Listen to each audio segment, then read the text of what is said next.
মা, কি রান্না হয়েছে আজকে? আজকে রান্না আর কিছুই করার মতো ছিল না, খুব বৃষ্টি হচ্ছিল, বাজারও করতে পারিনি। ঘরে যা ছিল বন্ধুরা তাই করেছি। কি এই দেখি দেখো, ঘরে কি ছিল? আজকে ডাল পাতুরি মতো করেছি, ডালের পাতুরি। আর এখানে ফ্রিজে মাছ ছিল সিলভার, সেই মাছটা তেল ঝাল করেছি।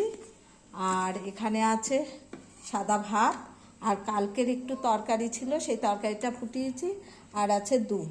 এই চলে করা হয়েছে বন্ধুরা। আমরা মধ্যবিত্ত পরিবার, আমাদের সেইভাবে যে খুব বাজার করে খাওয়া দাওয়া হয় সেই রকম না। আমরা যেটুকুনি পারি সেইটুকুনি করি, এর বাইরে আমরা যাই না।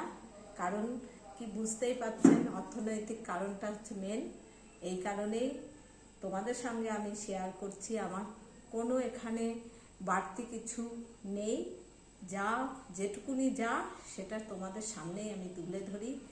যাই হোক বন্ধুরা, আমার রান্নাবান্না বা আমার কথাবার্তা যদি তোমাদের ভালো লেগে থাকে, তোমরা দয়া করে আমার পাশে থেকো, সাবস্ক্রাইব করো, লাইক করো। তোমরা ভালো থেকো, সুস্থ থেকো। নমস্কার।